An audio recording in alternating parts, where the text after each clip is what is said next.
Hello everyone, I welcomes to all on King's Academy. My name is Pinky Verma from Uttar Pradesh, your reasoning mentor. So students, I hope आप सबकी study बहुत अच्छी चल रही होगी। आज का हमारा टॉपिक रहने वाला है logical Venn diagram. Logical Venn diagram का हिंदी में मीनिंग होता है तार्किक वेन आरेख। लॉजिकल वेन डायग्राम, देखो नाम से पहले हम इसके नाम का मतलब समझते हैं। लॉजिकल वेन डायग्राम, देखो वेन एक मैथमेटिशियन थे। वेन उनका पूरा नाम था जॉन वेन। इन्हीं के नाम पे इस कॉन्सेप्ट को लाया गया। उन्होंने ये वेन डायग्राम इसलिए उन्होंने इन्वेंट किया था ताकि मैथमेटिक्स में कैलकुलेशन बहुत टिपिकल होने लगी थी, प्रॉब्लम्स आ रही थी, तो प्रॉब्लम का सॉल्यूशन तो निकालना था। किसी ना किसी को तो इसका सॉल्यूशन पता लगाना ही था। तो जो जॉन वेन मैथमेटिशियन थे, उन्होंने एक डायग्राम के थ्रू मैथमेटिक्स के कॉन्सेप्ट को बहुत इजी किया था, जिसको नाम दिया गया था लॉजिकल वेन डायग्राम। इसको आज हम रीजनिंग के टॉपिक के अंदर पढ़ते हैं। हमारे इस कॉम्पिटिटिव एग्जाम में बहुत बड़ा रोल प्ले करता है। वेन का मीनिंग क्या होता है? वेन एक साइंटिस्ट थे, आपको मैं बता चुकी हूँ। डायग्राम का मीनिंग हो गया आरेख। वेन साइंटिस्ट का नेम, और लॉजिक का मतलब हो गया तार्किक। जो वेन है ये क्या रिप्रेजेंट करता है? इट शोज रिलेशंस बिटवीन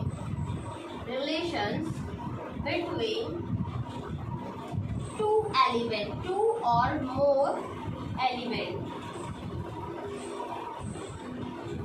देखो हमेशा ना ये दो या दो से ज़्यादा के बीच जो एलिमेंट होते हैं उनमें किस तरीके का रिलेशनशिप एस्टैब्लिश हो रहा है, उस चीज़ों को शो करता है। देखो वेन डायग्राम ना दो तरीके से बनाए जाते हैं। पहला जो एक हम सिलॉक्स के टॉपिक में बनाते हैं, और दूसरा एक जो हम यहाँ पर बनाते हैं। दोनों में डिफरेंस क्या है? जो सिलॉक्स में बनाते हैं उसमें कोई लॉजिक नहीं होता, वो इलॉजिकल कहीं से भी किसी भी चीज़ को रिलेट कर देता है, कोई रिलेशनशिप एस्टैब्लिश नहीं करता। फॉर एग्जाम्पल उसमें बोलते हैं सम मैन आर वुमेन, कुछ मैन वुमेन है, इसके पीछे कोई लॉजिक है नहीं। बट अगर यहाँ पर बोल दिया गया कि some father, all father are man, तो यहाँ पर लॉजिक बनता है कि सारे फादर मैन होंगे। दोनों में डिफरेंस समझना। जब आप सिलॉक्स का टॉपिक पढ़ रहे होंगे ना, तो वहाँ पर आपको दिया होगा सम फादर आर मैन, तो आपका डायग्राम इस तरीके का होगा। ये फादर का हो गया और ये मैन का हो गया, ये सिलॉक्स के टॉपिक में। बट अब जब इस टॉपिक में पढ़ोगे तो ये बोला होगा कि फादर और मैन को डिनोट करो, तो हम ऐसे डिनोट करेंगे कि जितने भी यूनिवर्स में फादर होंगे वो मैन तो होंगे ही। अगर कोई मैन नहीं है तो वो फादर भी नहीं हो सकता, तो सारे फादर होंगे, वो मैन होंगे। यहाँ पर आपका लॉजिकल है, बट यहाँ पर आपका लॉजिक नहीं बन रहा है, तो इसीलिए इस टॉपिक का नाम दिया गया था लॉजिकल वेन डायग्राम। अब हम सीखेंगे कि लॉजिकल वेन डायग्राम में क्वेश्चन किस किस तरीके से पूछे जाते हैं। स्टूडेंट, टू टाइप्स के वेन डायग्राम होते हैं। मैं नोट करवाती हूँ, आप नोट करना। वेन डायग्राम के इस लॉजिकल वेन डायग्राम के टॉपिक से हमारे कॉम्पिटिटिव एग्जाम में टू तरीके के क्वेश्चंस पुट अप किए जाते हैं। देखो टू पार्ट्स में डिवाइड किया है। पहला क्या पूछा जाता है? Logical relationship among different element. अलग अलग तरीके के आपको एलिमेंट दिए होंगे, उनके बीच में आपको रिलेशनशिप दिखाना होगा with the help of diagram, ठीक। और एक logical Venn diagram based on calculation पे बेस्ड होता है। आपको कुछ मैथमेटिकल बॉडीज के कुछ शेप्स दिए होंगे, उन शेप में कुछ नंबर्स दिए होंगे, और कुछ कैलकुलेशन, हल्की फुल्की एडिशन सब्ट्रैक्शन का कैलकुलेशन करवाता है। तो इस दो तरीके से हमारे टॉपिक्स को कवर अप किया जाता है। एग्जाम्पल के थ्रू समझो। जब रिलेशनशिप इस्टेब्लिश करने को बोलेगा, उसने क्वेश्चन दिया है पेन, पेंसिल और स्टेशनरी, ठीक। अब बोला है इसको एक वेन डायग्राम के थ्रू एस्टैब्लिश करना है। अब इसके पीछे का लॉजिक क्या होगा? देखो पेन जो है और पेंसिल है वो स्टेशनरी है, ठीक। तो एक स्टेशनरी का डायग्राम होगा जो वेन डायग्राम है ना, एक सेट को दिखाता है, ग्रुप ऑफ सेट। किसी भी का सेट हो सकता है, किसी टीचर का सेट हो गया, स्टूडेंट के सेट हो गया, गेम्स के सेट हो गए, तो किसी भी डायग्राम में फॉर एग्जांपल हमने ये सर्कल ले लिया और इसको डिनोट कर दिया कि स्टूडेंट्स का वेन डायग्राम है, ठीक। और इसके अंदर जितने भी स्टूडेंट होंगे वो सब इंक्लूड हो जाएंगे। तो इसको हमने एक सेट का नाम दे दिया। वो सेट चाहे कुछ भी हो, हम किसी भी सेट का नाम दे सकते हैं। आइए देखते हैं कि आप इसका वेन डायग्राम आप कैसे बनाओगे। ये लॉजिकल वेन डायग्राम की बात कर रहे हैं, तो ये बड़ा सर्कल हमारे स्टेशनरी का हो गया, ठीक। अब पेन और पेंसिल इसी के पार्ट है ना, तो आप इसी के अंदर ये पेन का पार्ट हो जाएगा और ये पेंसिल का पार्ट हो जाएगा। आई होप आपको ये क्लियर हुआ होगा किस तरीके से हम इसके डायग्राम को डिनोट करते हैं। अब कैलकुलेशन बेस्ड, हाँ कैलकुलेशन बेस्ड में कैसा आएगा, आप देखो ये दे रखा है, ये दे रखा है, इस तरीके से आपको मैथमेटिकल बॉडी, अब मार्किंग दे रखी है 1 2 3 5 8, ठीक। अब ये दिखा रहा है जो ट्राइंगल है वो रिप्रेजेंट कर रहा है जिसको बैट बॉल पसंद है, ठीक। जो सर्कल है वो रिप्रेजेंट कर रहा है जिसको बेसबॉल पसंद है। और जो ट्राइंगल है, वो जो स्क्वायर है वो रिप्रेजेंट कर रहा है जिसको क्या पसंद है, बैडमिंटन पसंद है, ठीक। अब ये बता रहा है बैडमिंटन। अब ये क्वेश्चन में ये पूछा है, अब ये बताओ जिसको बेसबॉल भी पसंद है और बैडमिंटन भी पसंद है, जिसको दोनों ही गेम पसंद होगा। आप देखो सर्कल क्या डिनोट कर रहा है, बेसबॉल को, और स्क्वायर का डिनोट कर रहा है बैडमिंटन को। तो ये वाला पार्ट जो है सर्कल के पार्ट में ये भी आ रहा है 3 नंबर और ये भी आ रहा है। तो कितने स्टूडेंट्स हो जाएंगे जिसको बेसबॉल भी पसंद है और बैडमिंटन भी पसंद है, तो हमारा आंसर हो जाएगा 3। तो इस तरीके के दोनों के बीच में डिफरेंस होता है।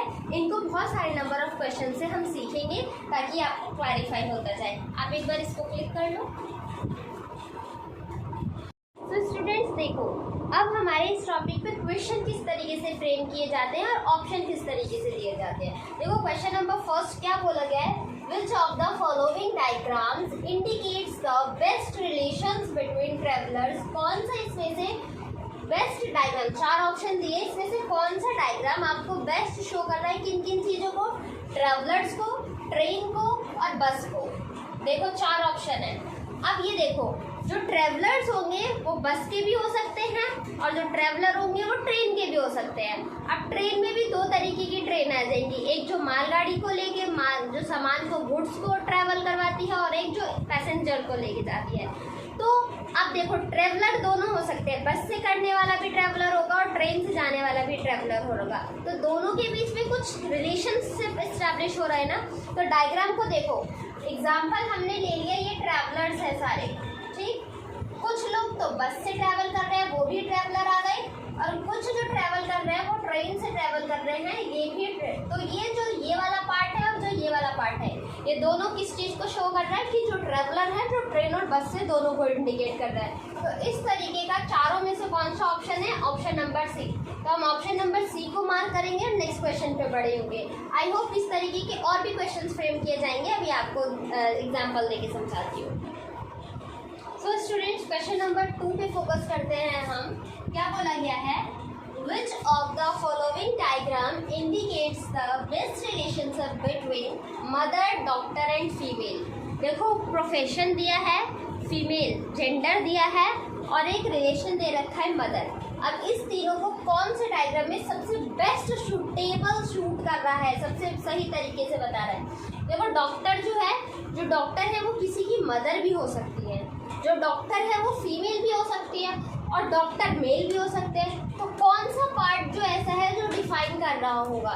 देखो इसमें से तो तीनों कुछ नहीं डिफाइन कर रहा है। ये ऑप्शन हमने एलिमिनेट कर दिया, ये बिल्कुल अलग पार्ट दिखा रहा है, ये ऑप्शन एलिमिनेट हो गया। अब यहाँ पर तो हम ऐसा नहीं बोल सकते ना कि सारी जो फीमेल है वो मदर और डॉक्टर हो सकती है, तो ये ऑप्शन डिलीट हो गया। कुछ क्वेश्चंस को हमें ऑप्शन को एलिमिनेट करके भी मार्क करना होता है। अब देखो हमारे पास सिर्फ ऑप्शन ए बचा। देखो मान लो ये हमारी मदर हो गई, डॉक्टर हो गई, और कुछ पार्ट जो मदर है वो डॉक्टर भी है और कुछ पार्ट फीमेल भी है। तो ये वाला डायग्राम हमारा बेस्ट सूट कर रहा है। तो ऑप्शन नंबर ए को मार्क करेंगे और नेक्स्ट क्वेश्चन की तरफ बढ़ेंगे। Let's move question number 3। Which of the following diagrams indicate tennis fan, cricket player and student. देखो टेनिस फैन में सब क्रिकेट प्लेयर, खेलने वाला जो क्रिकेट प्ले कर रहा है वो भी तो टेनिस का फैन हो सकता है, भले वो खेल क्रिकेट रहा है लेकिन फैन तो वो टेनिस का हो सकता है ना। फैन टेनिस उसे देखना क्या पता अच्छा लगता है, उसे खेलना नहीं पसंद है, बट क्रिकेट खेलना उसे पसंद है। और स्टूडेंट तो टेनिस फैन वाला भी स्टूडेंट हो सकता है, क्रिकेट जो खेल रहा है वो भी स्टूडेंट हो सकता है। तो इसमें कौन सा ऑप्शन बेस्ट प्ले करेगा? तीनों में आपस में कॉम्बिनेशन बैठ रहा है। देखो कौन सा कॉम्बिनेशन है इसमें। देखो ये हो जाएंगे स्टूडेंट, ये हो जाएंगे क्रिकेट प्ले करने वाले और ये हो जाएंगे टेनिस के फैन वाले। जो ये वाला पोर्शन है ये तीनों का सबमिशन शो कर रहा है। तो ऑप्शन नंबर ए हमारा करेक्ट आंसर हो जाएगा इस क्वेश्चन का। आई होप ये क्वेश्चन समझ में आया होगा। Let's move question number 4।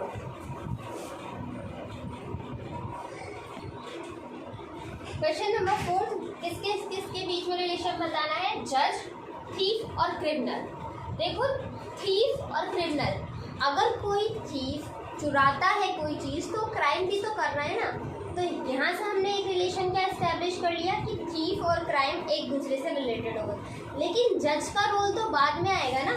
तो कौन सा डायग्राम से दिख रहा है? थीफ और क्रिमिनल को हम एक साथ रख सकते हैं। जो थीफ होगा वो क्रिमिनल होगा, क्योंकि चुरा रहा है तो क्राइम कर रहा है तो क्रिमिनल हो गया, और जो जज हो गया हमारा दूसरा हो गया। तो ऑप्शन नंबर सी हमें इन चारों वेन डायग्राम में ऑप्शन नंबर सी सबसे बेस्ट पार्ट लग रहा है। तो option number C is the correct answer of the question number 4। Student question number 6 की तरफ बढ़ते हैं। क्वेश्चन नंबर 6 ये बोलता है which of the following diagram indicate the best relation between teacher, graduate and human being। 3 words दे रखे हैं, teacher, graduate और ह्यूमन बीइंग। आप खुद सोचो, अगर कोई टीचर है वो भी ह्यूमन बीइंग होगा और अगर कोई ग्रेजुएट इंसान है वो भी ह्यूमन बीइंग होगा। और ज़रूरी तो नहीं ना कि जो ग्रेजुएट है वो टीचर हो, तो ग्रेजुएट वाला भी टीचर हो सकता है। मतलब ग्रेजुएट का कुछ पार्ट टीचर में भी आना चाहिए, और टीचर और ग्रेजुएट ओवरऑल क्या है? हमारे ह्यूमन बीइंग्स है। तो एग्जांपल समझो, ये पूरा पार्ट ह्यूमन बीइंग को डिनोट कर रहा है। देखो ये पार्ट हमें डिनोट कर रहा है ह्यूमन बीइंग को, ठीक। अब टीचर और ग्रेजुएट, टीचर ग्रेजुएट भी हो सकते हैं, मतलब कुछ सम का रिलेशन शो कर रहा होगा। तो ये हो गया पार्ट टीचर का और ये पार्ट हो गया ग्रेजुएट का। मतलब टीचर ग्रेजुएट भी हो सकते हैं और कुछ टीचर ग्रेजुएट नहीं भी हो सकते हैं, अंडर ग्रेजुएट भी टीचर होते हैं। तो कौन सा डायग्राम इस तरीके का शो कर रहा है? Option number D is the correct answer of this question. I hope इस तरीके के क्वेश्चंस की अप्रोचेस क्या होती हैं आपको सॉल्व करने में समझ में आ रहा होगा। कंफ्यूज नहीं होना है, क्योंकि देखो हमें बहुत सारे इस तरीके के डायग्राम दिखेंगे तो वहाँ पर हमें कंफ्यूज नहीं होना है। क्वेश्चन को अप्रोच को समझते हुए किस किस तरीके से रिलेशनशिप इस्टेब्लिश हो सकते हैं उस तरीके के समझ के हमें ऑप्शन को मार्क करना होता है, ठीक है। नेक्स्ट क्वेश्चन पे मूव करते हैं।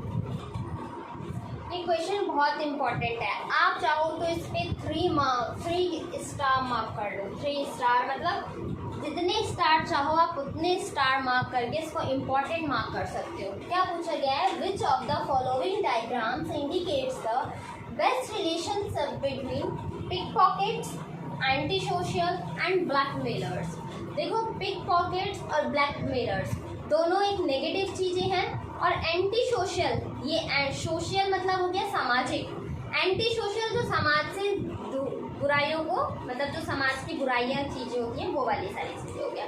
तो ऑब्वियसली बात है एंटी सोशल के अंदर 2 चीज़ें आ जाएंगी ना, एक ब्लैकमेलर और एक पिक पॉकेटर। ऐसा डायग्राम कहाँ पर इंडिकेट कर रहा है? तो option number A is the correct answer of this question. Let's move question number next. So student question number 7 क्या बोलता है? Which of the following diagram indicate the best relationship between sun, moon and molecules. देखो जो सन है, सन भी एक molecule से बना है और मून भी हमारा मॉलिक्यूल से बना है। तो मॉलिक्यूल एक वास्ट एरिया है जिसके अंदर सन और मून दोनों इंक्लूड होते हैं। तो ऐसा कौन सा वास्ट एरिया है जिसमें 2 एलिमेंट यूज हो रहे हैं? तो इसका आंसर भी option number A is the correct answer of this question. आइए मूव करते हैं अलग टाइप की क्वेश्चंस की। ये अभी तक हमने क्या सीखा था? Venn diagram based on relationship between different element के बीच में हमने रिलेशनशिप को एस्टैब्लिश करना सीखा है। अब हम कैलकुलेशन बेस्ड पे वेन डायग्राम की हेल्प से क्वेश्चन को सॉल्व करना सीखेंगे। Let's move ahead. So student, अब हम कुछ नेक्स्ट टाइप के जो कैलकुलेशन बेस्ड क्वेश्चन होते हैं उसको देखते हैं। ध्यान से समझना।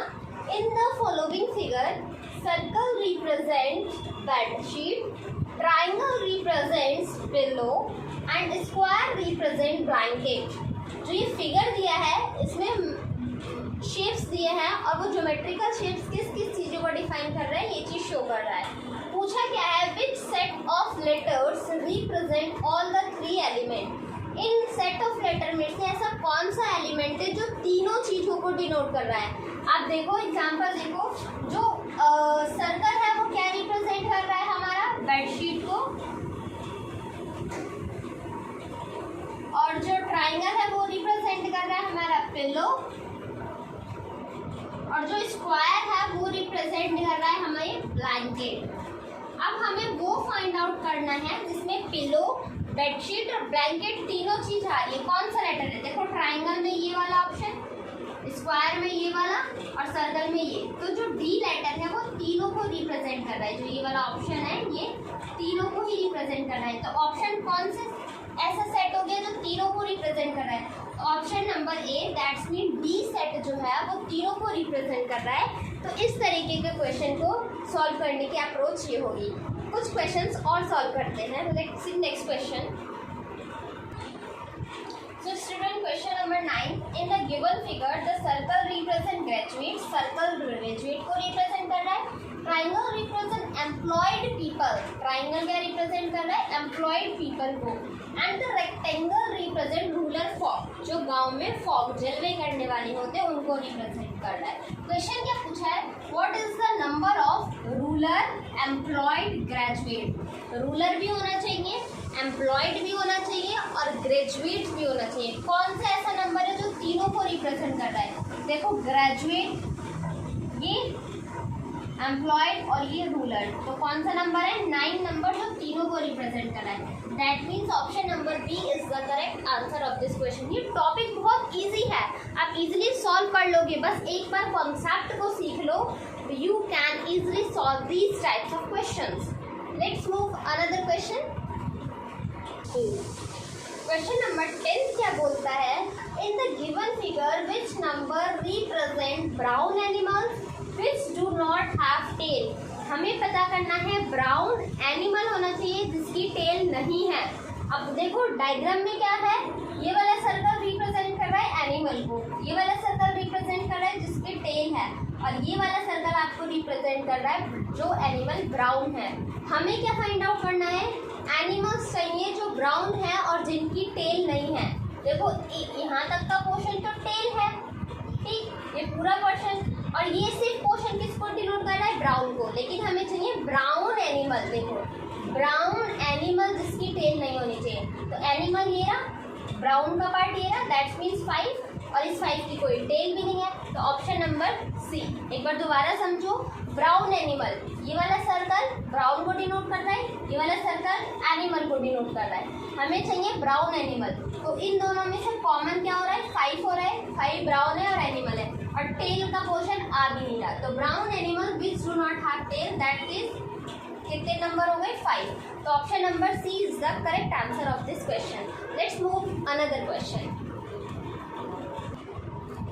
स्टूडेंट, क्वेश्चन नंबर 11 क्या बोलता है, in the figure rectangle, square, circle and triangle represent the region of wheat, gram, maize and rice cultivation respectively.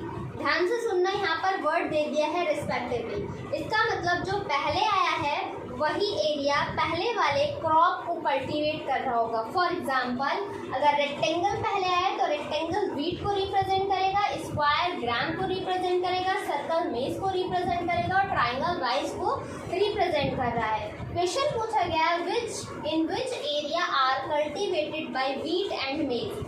Wheat और मेज के द्वारा कौन सा एरिया कल्टीवेट किया गया है जो दोनों में आ रहा हो, व्हीट भी और मेज भी आ रहा हो। तो देखो व्हीट के लिए क्या चेक करना है हमें, रेक्टेंगल, और मेज के लिए हमें क्या चेक करना होगा, सर्कल। जिसमें रेक्टेंगल और सर्कल का कॉम्बिनेशन बन रहा होगा वो एरिया हमारा आंसर हो जाएगा।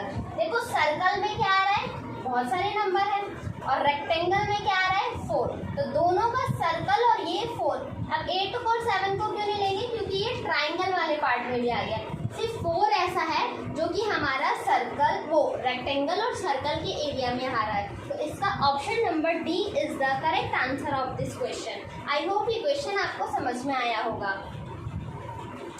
चलो अब हम क्वेश्चन नंबर 11 की तरफ हो गए हैं।